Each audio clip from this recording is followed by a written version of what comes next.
बघा, एकनाथ शिंदेची कोंडी वगैरे हा काय विषय नाहीये.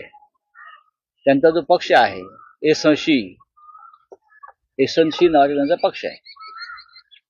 त्या पक्षाचं अस्तित्व नाही. ठाण्यामधल्या विधानसभेच्या जिंकलेल्या जागा या फक्त भारतीय जनता पक्षाच्या मदतीने ते जिंकलेत आणि पैशाची ताकद आणि ईव्हीएमचे घोटाळे.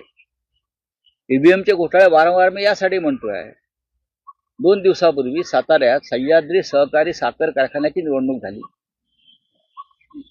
तिथे 4 महिन्यापूर्वी भारतीय जनता पक्षाचे आमदार मनोज घोरपडे हे बाळासाहेब पाटील यांच्यासारख्या मातब्बर नेत्याचा पराभव करून साधारण 50,000च्या मताधिक्याने जिंकले ईव्हीएमच्या माध्यमातून.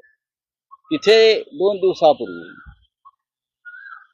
सह्याद्री साखर कारखान्याची निवडणूक झाली आणि बाळासाहेब पाटलांचं पॅनल हे प्रचंड मताधिक्याने जिंकलं. निवडणुका मतपत्रिकेवर झाल्या. तोच मतदार, तेच क्षेत्र, तीच माणसं. फक्त निवडणुका ईव्हीएम वर झाल्या 4 महिन्यापूर्वी, तेव्हा मनोज घोरपडे जिंकले भाजप 40-45 हजार मतांना. आणि आता त्याच मतदारांनी मतदान केलं सह्याद्री साखर कारखान्याला.